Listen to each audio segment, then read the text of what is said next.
and welcome to 5 Steps to Greater Efficiency and Profitability in Used Vehicles. This is an Automotive News Power Training webinar, and it is being brought to you today by vAuto. Thanks so much for joining us. My name is Dave Versicle. I am the Director of Editorial Operations here at the Automotive News Group.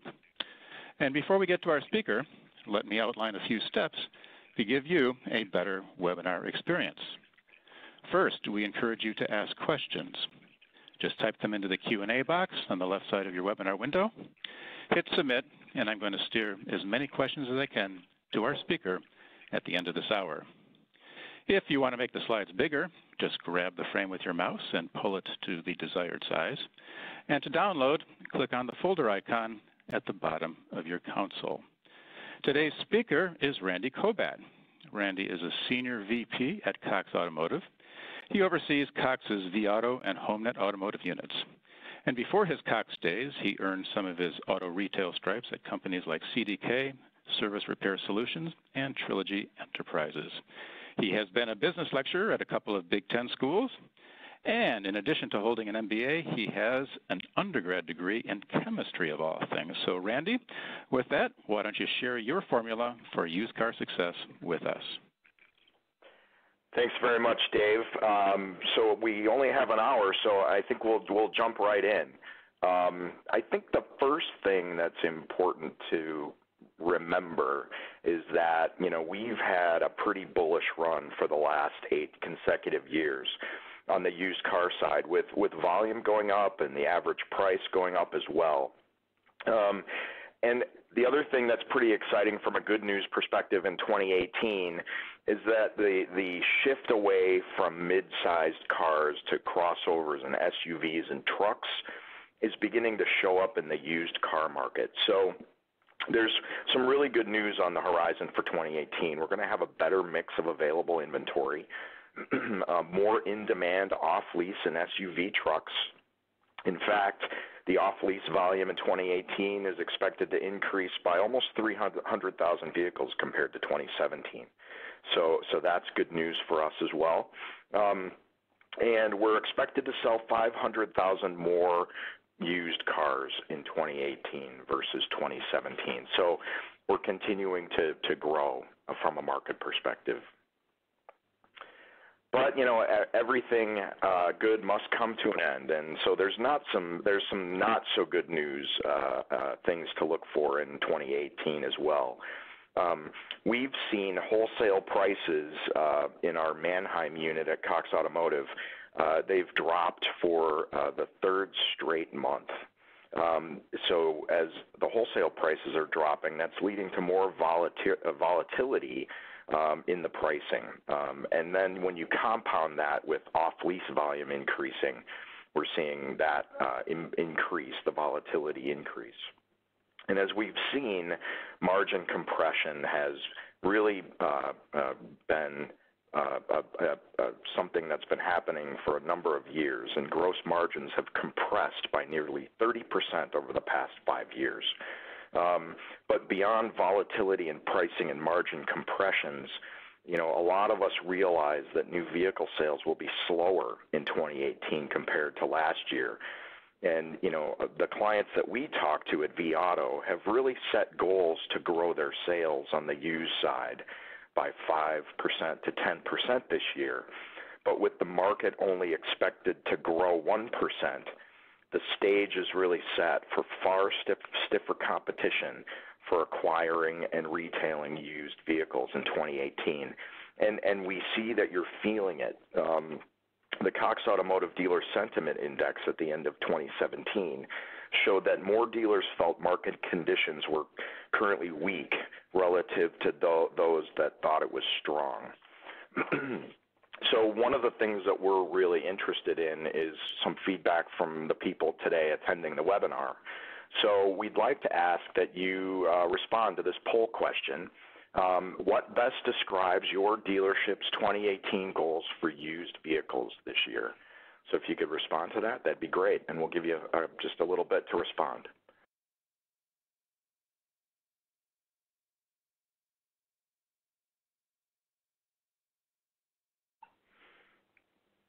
All right, we're starting to see some results come in. It's great.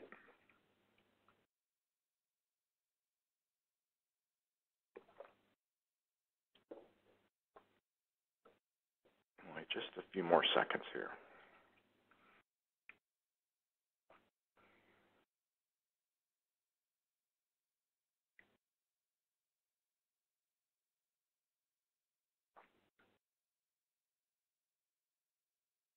Okay, let's see what the results say.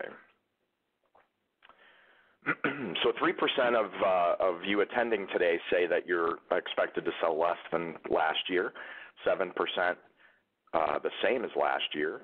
But the biggest group really is focusing on that 5 to 10% increase range, which is, what we pretty much typically hear in the market from our clients. So with the market growing only 1%, it's going to be much more competitive to be able to grow your business 5 to 10% on the used side.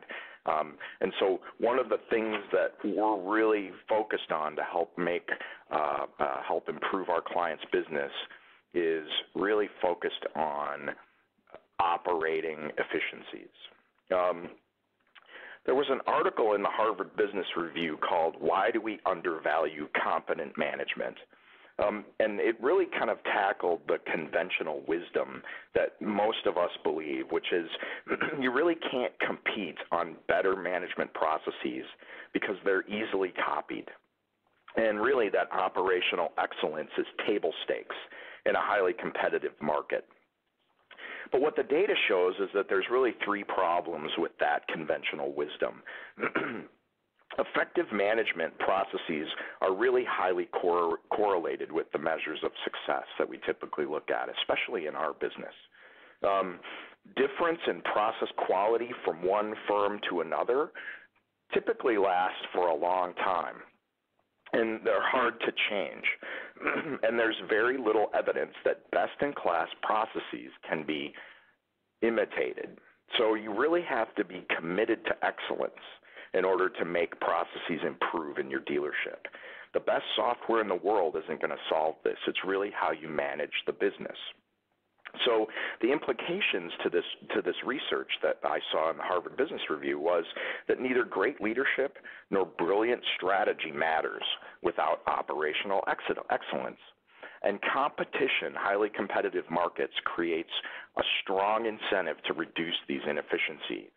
And if we don't, it's going to really kill off badly managed firms overall. And unfortunately, what we also saw in this study, it really showed that family-run firms tend to be more inefficient than non-family-run firms. So what we're saying more than ever before is that in 2018, efficiency is really going to drive our industry's profitability. We see in our industry that we're really facing what we're calling an efficiency imperative. And what we define an efficiency imperative as is it's a commitment and a conviction to aggressively limit, if not completely eliminate, the long-standing operational inefficiencies that have gone unaddressed for far too long by far too many dealers. So what we'd like to do today is share with you 5 ways that we see opportunities to gain greater efficiencies in our dealership businesses. These 5 ways that we're going to address today, number 1 is sourcing. Number 2 is appraising. Number 3 is merchandising and pricing. Number 4 is inventory management. And number 5 is overall dealership management. So the first one that we'll dive into is sourcing. What we've seen is that 40% of Manheim purchases now are happening digitally. So now in auctions, just like we've talked about for a long time on the retail side, the car is the star. No longer do you have to go to the auction and enjoy the food and the hot dogs to be able to find great quality inventory for your lot. The shift from offline or physical sales represents one of the ways dealers are working to become more sourcing efficient. At vAuto, we see more dealers going almost 100% digital to provide greater efficiencies for buyers and managers than they could achieve by traveling and visiting physical auctions. One of the other benefits by moving more towards a digital environment on the auction side is actually you can cast a broader net. And technology can help you broaden your buying radius to up to or more than 100 miles. We did a 6-month study of our clients' customers utilizing Manheim auctions to see how their buying habits changed as they adopted technologies that helped them see every available auction vehicle in the market. And we found they are buying from farther away from their dealership than they did in the past because they have digital auction purchase opportunities and greater confidence that you can buy cars sight unseen and return them if there's any problems.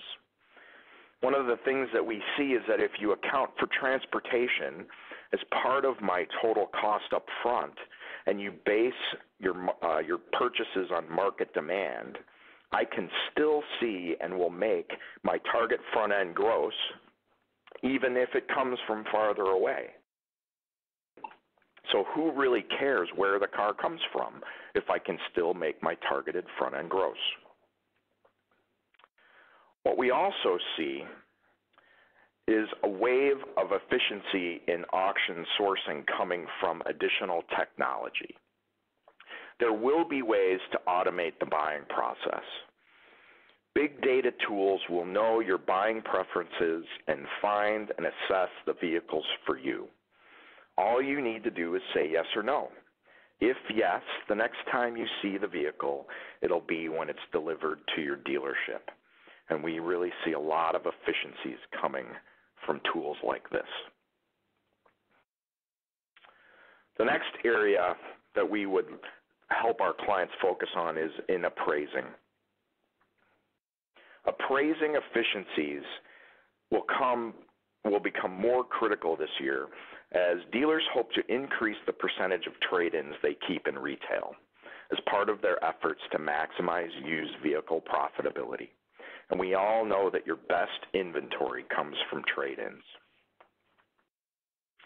Your appraisers should all be aware of and aligned to your front-end gross profit goals. To be sure, every deal may be different, and sometimes you have to over-allow for trade-ins. But overall, we recommend appraisers strive to maintain an average of 84% cost to market to ensure at least a 16% margin spread between your cost to acquire the vehicle and the prevailing retail prices for the unit. Of course, it also stands to reason that if appraisers beat the 84% cost to market benchmark, they deserve high praise for helping you make retail gross. If you're appraising much above the 85% cost to market range, you're definitely buying the business. And if you're below the high 70s on average, you're probably too conservative in passing on business that would be good for your dealership. And it really gets back to our operational excellence theme. You have to measure your appraiser's results.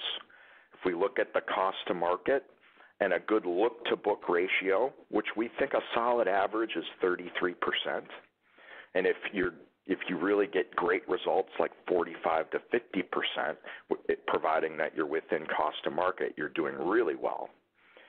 But every dealership will find a large variance in the skills and proficiency of appraisers and salespeople. So we really need to coach them to these averages. Another way to improve efficiencies is with service lane trades. And we've seen this benchmark, 30% of trade-ins can come from your service lanes by really high-performing dealers like Brian Benstock of Paragon Honda in New York.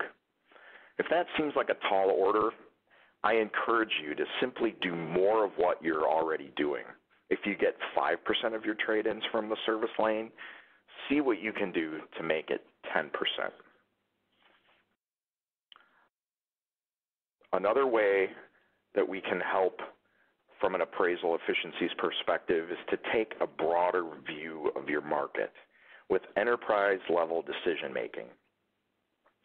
Larger dealer groups are recognizing if their stores are competing against each other, the best interest of the group may not be top of mind at the store level.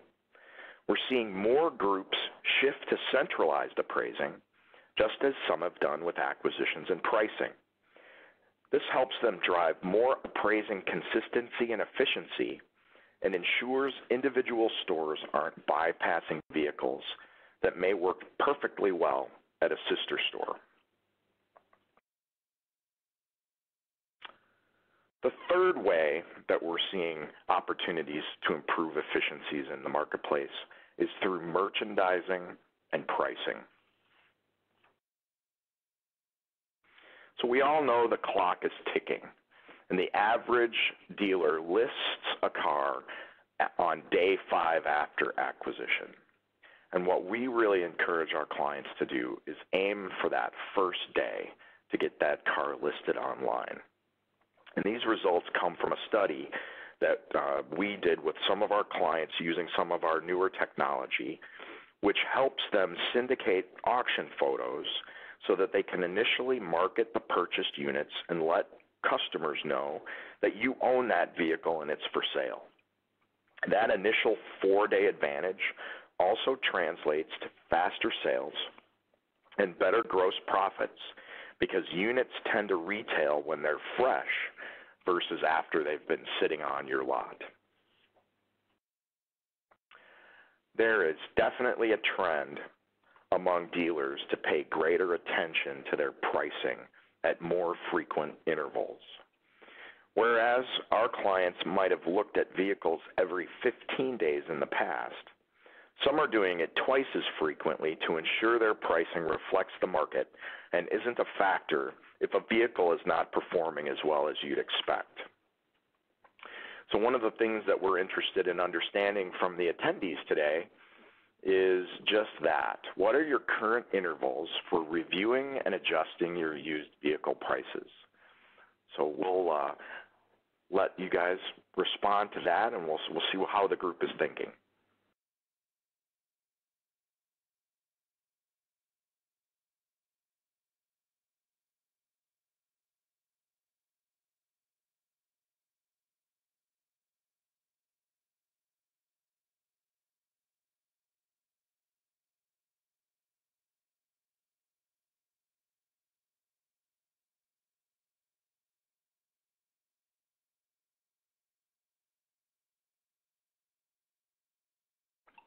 Starting to see some results. I'll wait here a few more seconds and a few more people respond.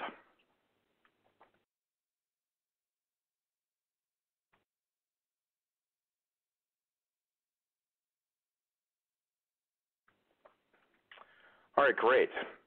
So in fact, this group listening to the webinar today is shortening the intervals in which they price vehicles, with 36% of you looking at that 7-day interval versus in the past maybe 15 days or longer. There's still some of you looking at more than 15 days, 17%, and some of you being really aggressive with pricing with 5 days or less at 26%. And that might be a little too aggressive. Some vehicles, I would say you don't need to be that aggressive with regards to pricing because you need to make sure that you're fully understanding the unique attributes of that car against the competition and the similar VINs that are in your market. And you should be looking at that to make sure that you're holding the gross as much as you can. All right. You know, one of the things that we're really focused on across Cox Automotive is VDP engagement. Because if you think about the Internet, it's gone from a more informational phase and almost brochureware, where we use the web in its early days just to look up and learn about stuff. We still do that, but the web is now more so than ever in a transactional phase, where e-commerce and online purchases are the norms in many retail sectors. In this environment, it's no longer enough that your VDP tells a great story with descriptions, pictures, and video. Now your VDP needs to capture some of the purchase intentions too. And the more deal-oriented engagement you offer, the better your chances to be a dealer who gets that eventual sale.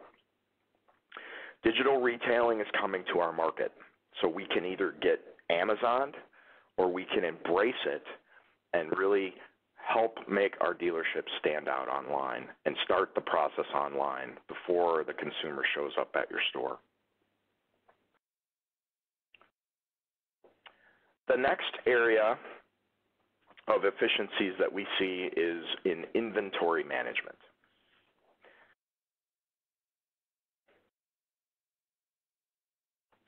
Time has always been money in used vehicles, and now more than ever before, age matters. The difference is the shelf life of a used vehicle is getting shorter as margin compression and market volatility press against your ability to make a respectable gross profit. We see this reality in the way dealers are pressing for a faster pace of retail sales. If they allowed a vehicle to stay on their lot 60 days, the new maximum is 45 days.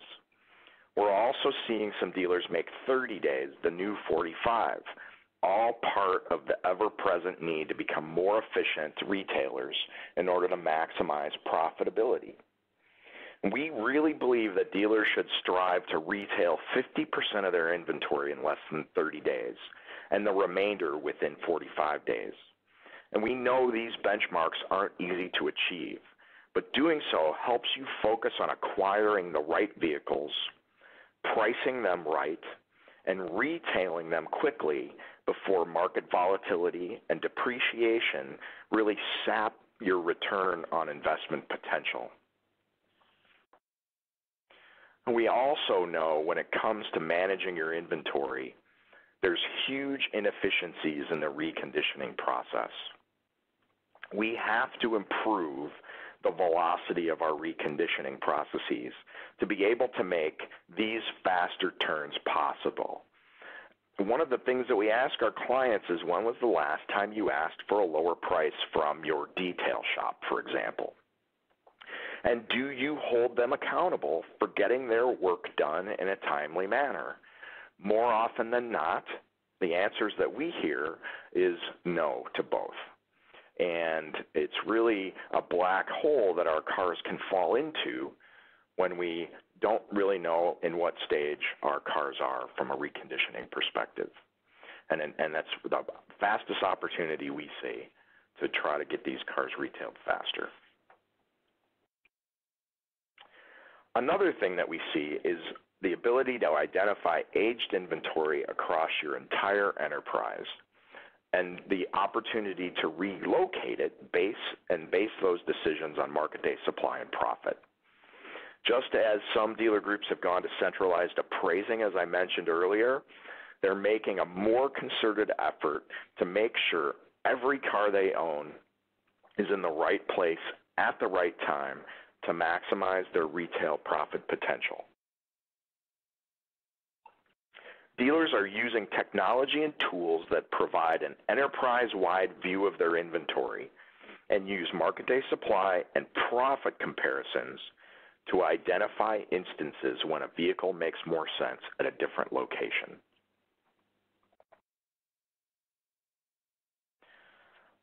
And the last opportunity is within dealership management. One of the things that I always say is, if you want to know what someone in your store cares about, I would ask them how they get paid. And we all know that pay often drives performance.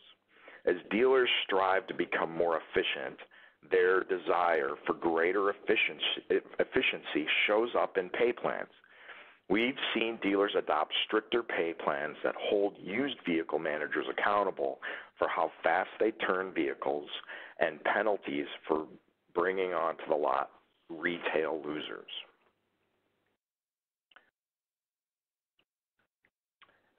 We've also seen more centralized decision making. The bank's report notes that nearly 1,350 dealerships changed hands between 2013 and 2016.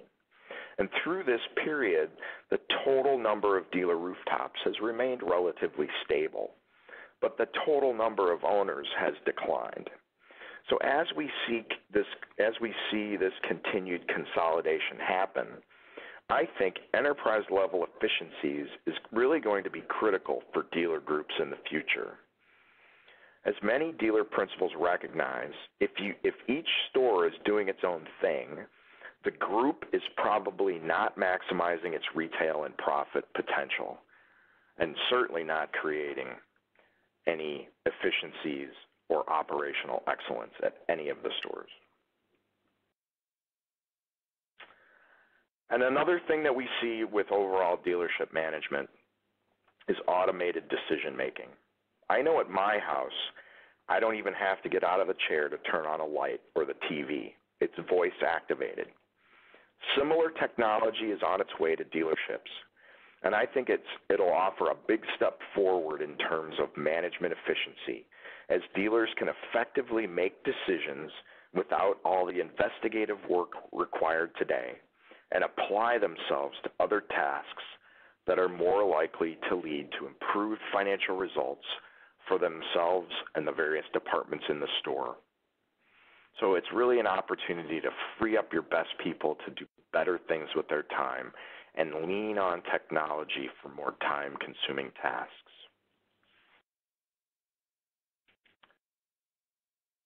So to recap, 2018 is looking pretty good from a used car market perspective, just partly cloudy.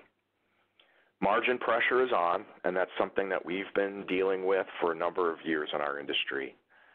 But efficiency, we believe, is the answer, and really focusing on operational excellence in your store is a way to drive the most efficient processes. So I'll turn it back over to Dave. Hey, thanks, Randy. We're going to go straight to the questions now, as promised at the beginning of this event. What's your take on the CPO opportunity for dealers? You know, I think CPO is still strong, but I think it's a bit more volatile due to the possibilities of higher OEM incentives. We're seeing OEM incentives on new cars in some ways balancing out demand for CPO vehicles, and in some ways they can get a CPO car for the same price as they can get a new car. So that's introducing some volatility into the marketplace. But overall, still strong. Okay. How do I get my appraisers to avoid taking in a vehicle for too much money?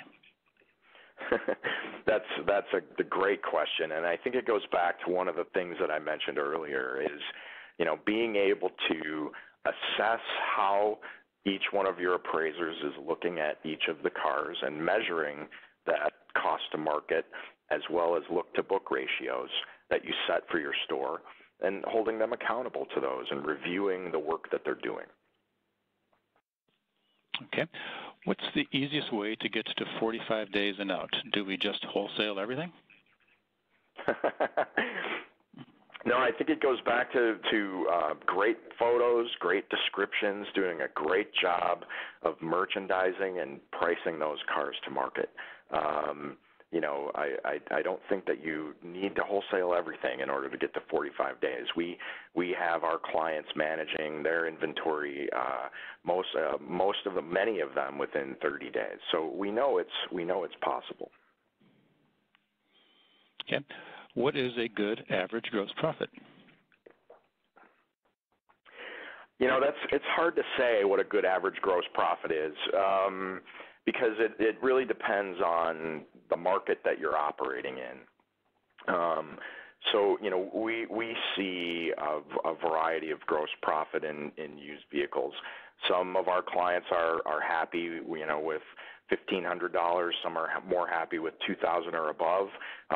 But it really is a function of the market that you're competing in and the type of cars that you bring on your lot. Those that are more unique, that have some interesting attributes, are able to hold their gross. So I don't have a specific answer as far as what a good gross is, because it's really dependent on the market that you participate in. A couple of questions about photos. How do we get the auction photos into our inventory? Sure. So we have some technology that we have that bring the auction photos into your syndication tools and your photo management tools, so that you can broadcast those out to the marketplace and to the listing sites and your website. And it's something that we find extremely effective, and we've had some of our clients sell cars before they've even gotten to the lot. Okay. Have you seen dealerships that are successful with in-house photos, or are third-party photos the way to go? I think third-party photos meaning that you have somebody take the photos for you. I presume that would be the case. Yes, yes, I would say certainly we have a mix of clients doing it either way. Some of our clients do work with lot service providers, and then they take the photos, and some of our clients are doing the photos themselves. I think the most important thing is that they're real photos. Stock photos don't ever get the kind of engagement online that a real photo would. And there are a lot of tools out there that either your lot service provider has, or you can use yourself, that help you take better photos by having templates on the cameras or your phone to line up the cars better to get more engagement and have better quality photos. From a pay plan perspective, how can one generate great turnover in a context where the F&I would be underperforming? These two are strictly related, are they not? I'm sorry, can you repeat that question? Sure. From a pay plan perspective, how can one generate great turnover in a context where the F&I would be underperforming? These two are strictly related, are they not? Oh, I see. So if your F&I is underperforming, then you're not going to be selling the cars? Yeah, they certainly are related, absolutely. And I think it gets back to great operational excellence in the store. If your F&I is underperforming, there's opportunities to improve that. And I equate our business to the guy at the circus with the plates on top, spinning the plates on top of the poles. In order for it to work really well, we have to keep all the plates spinning all at the same time. So certainly if your F&I is underperforming, it's going to have an impact on your ability to get those cars sold and the loans bought, sure. The principles that you outlined, would they apply in an equal way to urban dealerships as in small rural stores?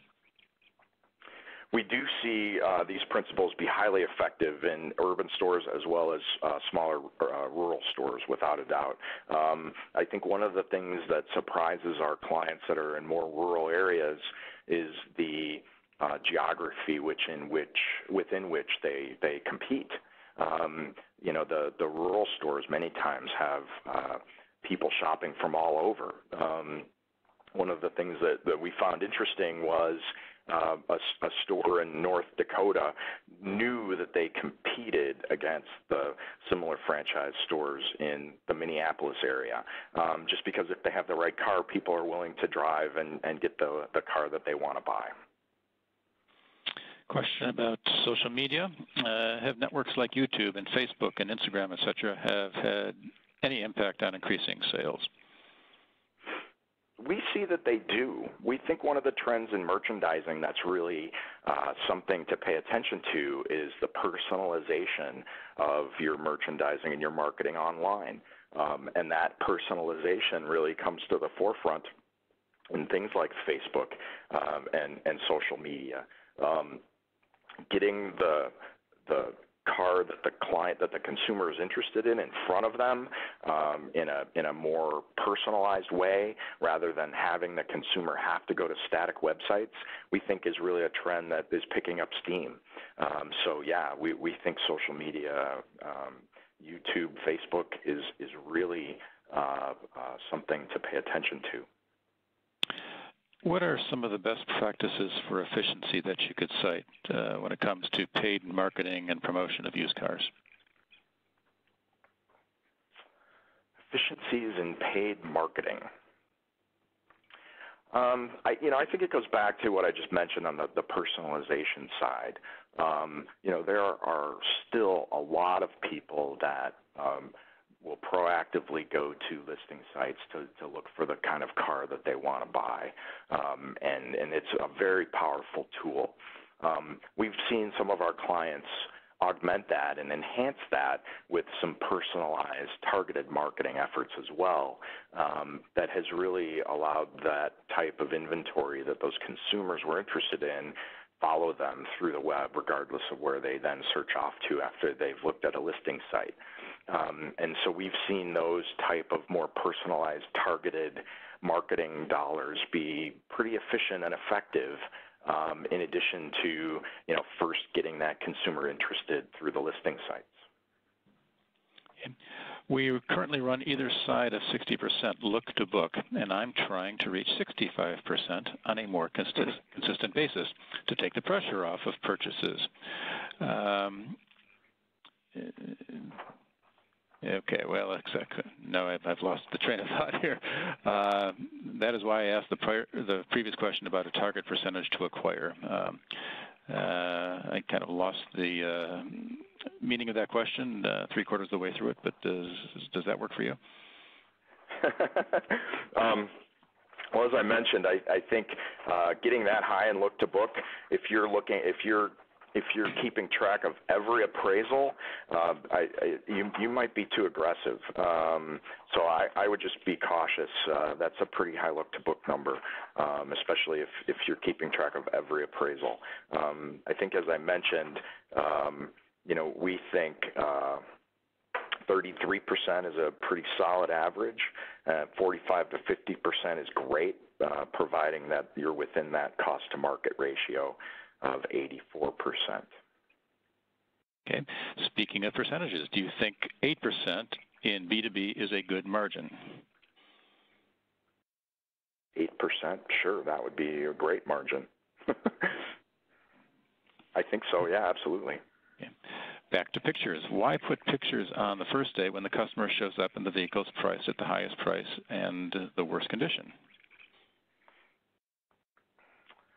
So what we've seen is with good descriptions and identifying that car is in transit, really gives you the opportunity to get that consumer interested first.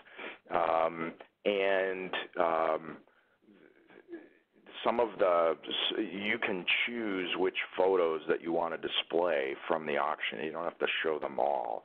So if there are things that you know that you're going to be fixing, whether that's a scuffed bumper, et cetera, you can either, with photo overlays, you can make note of that, or just not show the area that you're going to be fixing, and that you'll be fixing before it gets sold. I think the interesting part with this that we see is the opportunity to engage with a consumer faster, get your inventory recognized online more quickly, and turn it faster. We see inventory turning faster when our clients are promoting it before it's arrived from auction. Here we have a CarMax question. Do you have any data to be price competitive against CarMax? Southern California is highly competitive. Do you have any insights in this market? Yeah, I think it's important to be able to get a broad view of your market when you're competing against somebody like CarMax. And I think the important thing to understand is your price to market ratios. When our clients are looking at the marketplace within which they participate, they're getting that live market view of all the vehicles that are in their market, how they're priced, and it helps them make better decisions on how to compete with bigger retailers like CarMax. And I think the other thing, too, is you have a really good understanding of what CarMax is going to look to retail. Some of our clients have been really effective against CarMax with either unique vehicles or brands that match their franchise, or less expensive cars. The under 10,000 market actually can be really effective if you're competing with if CarMax is big in your market and that's where you're competing and that's your biggest competitor. The next question I think you answered in a way, but I will phrase it and then rephrase it in a way that I think will get to a big issue out there. So the question is, are the dealers buying a significant number of cars online without seeing them in person and having significant unforeseen condition issues when the cars arrive? And you clearly said that a lot of used cars are being bought online, but how do you get over the concern, the perception that the only way to buy a used car is to be there in person and do it the old-fashioned way by seeing and kicking the tires? Yeah, no, absolutely. One of the things that we think is critically important is good condition reports, and it's something that as Cox Automotive, we're kind of trying to champion in the industry to create more standardized and better quality condition reports. And the other thing that we're trying to do is bring more quality and enhanced photography to these condition reports and these auction listings. Those things we believe are really going to help get dealers more comfortable with buying these cars without having to physically kick the tires or look at them in person. I think the last thing that we've seen to be highly effective is, the dealers buying cars at auction online have the opportunity to buy assurance products. At Manheim, we call it Deal Shield. So if you put a Deal Shield on a car and it shows up on your lot and it's not to the, it's not what you expected it to be, there's things on there that just didn't match the condition report, you have the ability to send it back. So we find that has been highly effective in improving those three things: quality photos, better condition reports, and then the assurance products to increase online auction purchases. What should be an average recon cost per unit? That's a good question. Again, it depends what kind of market that you're going after. You're going to see more recon on those less expensive cars, obviously, that are perhaps more high miles. But I think what we see is typically when our clients are assessing reconditioning, they're looking at anywhere between $500 and $1,000 on average. Yeah. You mentioned social media before, so I'm going to assume I know the answer to this one, but how important are Google reviews? I think Google reviews, things like Dealer Rater, even Yelp, the opportunity for your consumers that shop at your store to share the great experience that they had are important. I think, especially as we move towards a more digital approach in retailing, and like I said, that's coming at us. The ability for consumers to see how you behave as a business is important, and it's going to be increasing in importance. Just like one of the things that helped make eBay more successful was the ability of people who bought things from you to rate the experience that they had with you. And that's one of the things that really helped eBay take off. So these online review sites are very important from my perspective. Okay. We're down to our last few questions here. How do you think companies like TradeRev will affect the market? Yeah, TradeRev is an interesting business. They're within the network of clients that they have, they're doing instant auctions, and we think that a more accessible, more frequent auction experience is good for the marketplace to reduce inefficiencies that happen today in the auction environment. We think that there are different ways to tackle some of the inefficiencies that exist in the auction market today, and it's some of the things that we're working on in some of the technologies that we'll be bringing to market at NADA around having our clients, understanding our clients' business and their needs and their business plans, their strategies, so that we can find cars that meet their needs and alert them to the fact that these cars are available in the market. They meet their needs both from a supply and demand perspective in their market, as well as a financial outcome expectation of that car. So we think that technology in the auction environment is something that's good for the business. Okay. And our final question from the audience. In regards to centralized management, would you recommend a single position within the dealership group to oversee all of this, or would it make more sense to rely on software or technology? Well, I think it's from an operational excellence perspective, you're going to need good management and good people in place. The software can help you, but without good people in place, I don't think that I would rely on just software alone. And from a centralization perspective, what we see is the centralization happening in specific areas, whether that's appraising or pricing. It's not just one individual looking across the entire business, but it's experts that are good at appraising. Some of the folks that you would see doing a really good job from an appraisal perspective, maybe giving them responsibility to look at appraisals across the enterprise. Some people that are really good at the pricing and making sure they're pricing to market, giving them responsibility for pricing across the enterprise. So I wouldn't give it to just one person from an inventory management perspective, but a team of people to focus in on these areas that I mentioned, the 5 things that we think that inefficiencies exist and a more efficient market can happen. Okay. And Randy, you were one person who answered a barrage of questions for us, so we certainly appreciate that. Thanks to our audience for all those questions. I always love the questions. They came rapid fire in hardball fashion. If you asked a question that we didn't get to, vAuto and Randy have graciously agreed to follow up with an answer by email, so stay tuned for that. If you learned something from this session, please tell your peers about it. The recording of this event is going to be available in about 1 hour. You're going to get an email when it's ready, and you're going to also be able to find it at autonews.com/powertraining. As we draw to a close here, you're going to see a survey on your screen. Your feedback helps us get better, so please take a few moments to respond. Thanks again to Randy and to vAuto for bringing us this presentation, and thanks to all of you for joining us. On behalf of everyone at Automotive News, have a great rest of your day. So long.